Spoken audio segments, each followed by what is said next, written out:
Entonces, la entrevista. Vamos a leer un poco textualmente y después lo comentamos. En las pruebas de selección para secretarios y directivos es una instancia optativa del jurado para los aspirantes aprobados en el coloquio. Se aprueba con 5, ¿no? Es optativa, pero la toman siempre. En realidad, casi todos los jurados la implementan. Yo nunca vi que no se haya hecho una entrevista para alguien que aprobó. Me parece fundamental la entrevista porque el jurado ahí sobre todo va a evaluar el posicionamiento frente al rol. Van a tensionar al aspirante para que demuestre que realmente tiene la fortaleza y el posicionamiento para ser director de una escuela con todo lo que eso conlleva, o secretario de una escuela que es responsable de dos de las cuestiones más importantes de una escuela, que es el salario de los docentes y el título de los pibes. ¿eh? Así que la entrevista, más allá de todo lo técnico, también busca eso, busca verificar la templanza y la fortaleza del futuro director o el futuro secretario.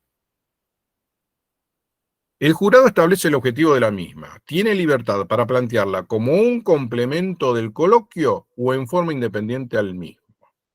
Es decir, si uno lee la grilla de devolución de la entrevista, claramente deberían partir del coloquio, pero pueden no hacerlo y hay que estar preparado para ello. Es decir, la entrevista puede empezar planteándole al aspirante una cuestión que no resolvió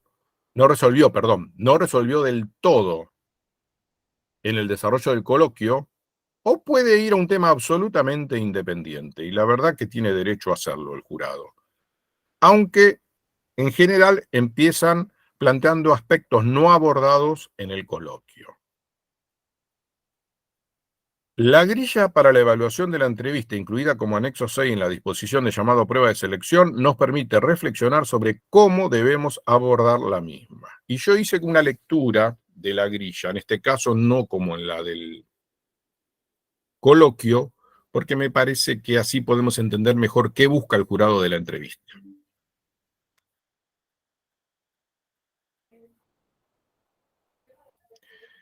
Muy bien.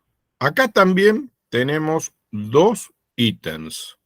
El primero es reflexión sobre el ejercicio de la función como responsabilidad pública, ¿no? Y acá dice ampliación de aportes en el marco de las diferentes dimensiones: política sociocomunitaria, pedagógica, administrativa y organizacional y comunicacional.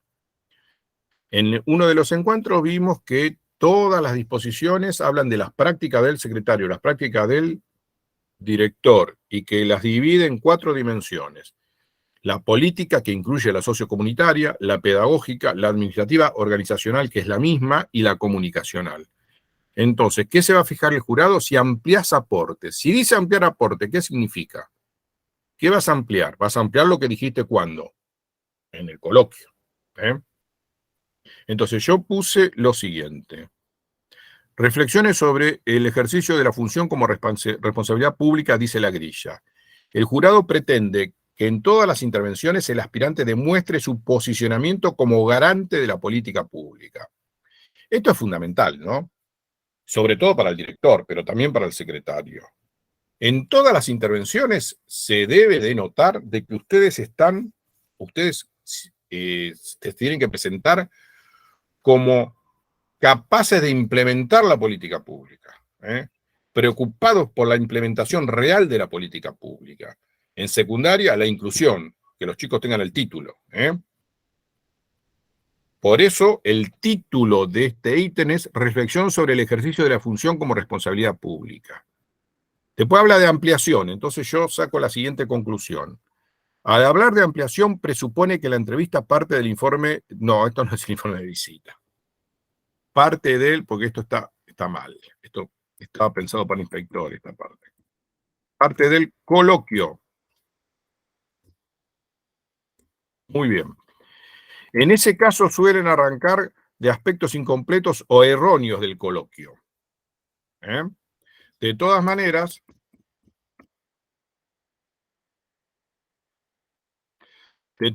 el jurado tiene libertad para planificar la entrevista en forma independiente al coloquio.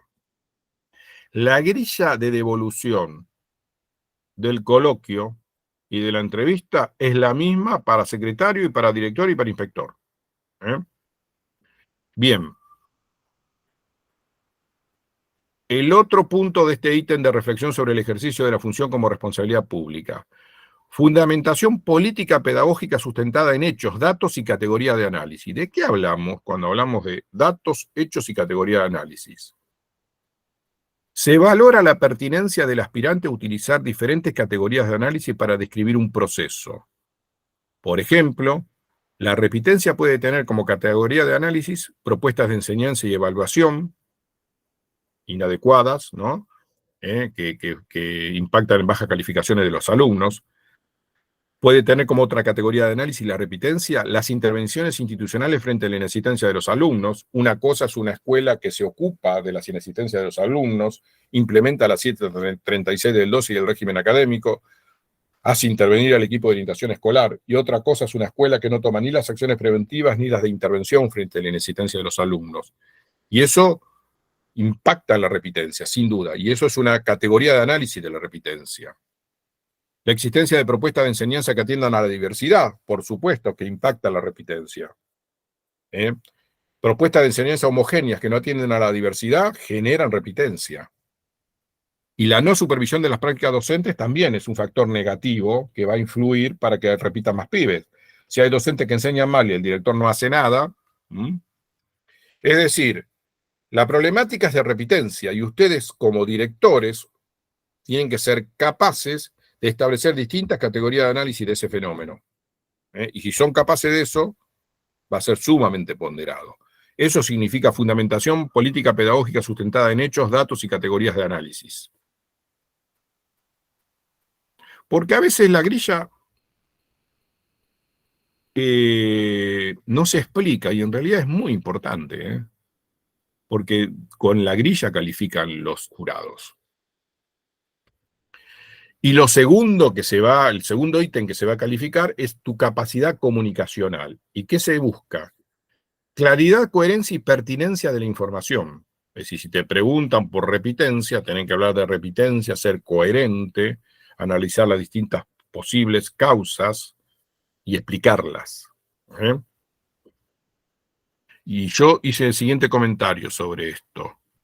Evalúa las competencias comunicacionales del aspirante, que debe expresarse de manera clara y coherente. El segundo punto, organización y presentación de conceptos e ideas. Se pondera la capacidad para organizar y presentar la información en forma clara y pertinente. Si te están preguntando por repitencia, respondí sobre repitencia. Si te están preguntando sobre edad, tenés que argumentar y responder sobre lo que te preguntan respecto a la sobredad, no mezclar cosas. Partir del proceso que se debe explicar y analizarlo utilizando categorías que permitan llegar a las causas y las consecuencias, que son la fundamentación de toda línea de acción para la mejora. Si te plantean baja asistencia media de la escuela, bueno, vos tenés que demostrar, como secretario o como director, que sabés analizar la información que te da un registro de asistencia, que la podés cruzar con las propuestas de enseñanza de los docentes, que la podés cruzar con las intervenciones que se hicieron o no se hicieron para intervenir en la situación de ese chico. Sos capaz de bucear en las causas. Solamente así, si buceás en las causas e hipotetizás bien las causas de un fenómeno, podés generar los cursos de acción superadores, ¿no? Y por último, transmisión de los conceptos desde el posicionamiento en la función. Otra vez lo mismo, posicionarte en el rol. Considera fundamental este ítem realizar estos análisis desde el rol de director. Bueno, acá digamos, es lo mismo, ¿no? Pero lo vamos a cambiar. Perdón.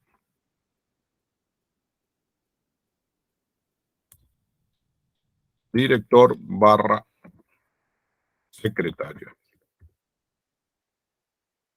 Muy bien. Es decir, no alcanza con analizar la realidad, se debe ser capaz de generar líneas de acción para la mejora. Posicionarse en el rol siempre para resolver los problemas, para tener una mejor escuela. Muy bien, esto es todo lo que preparé.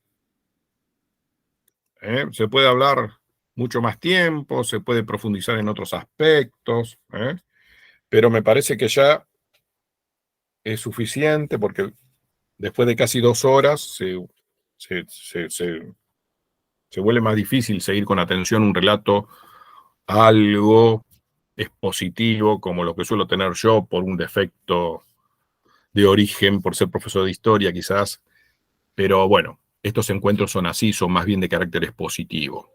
Pero sí me gustaría que me digan, si les quedó alguna duda, qué les pareció. ¿eh?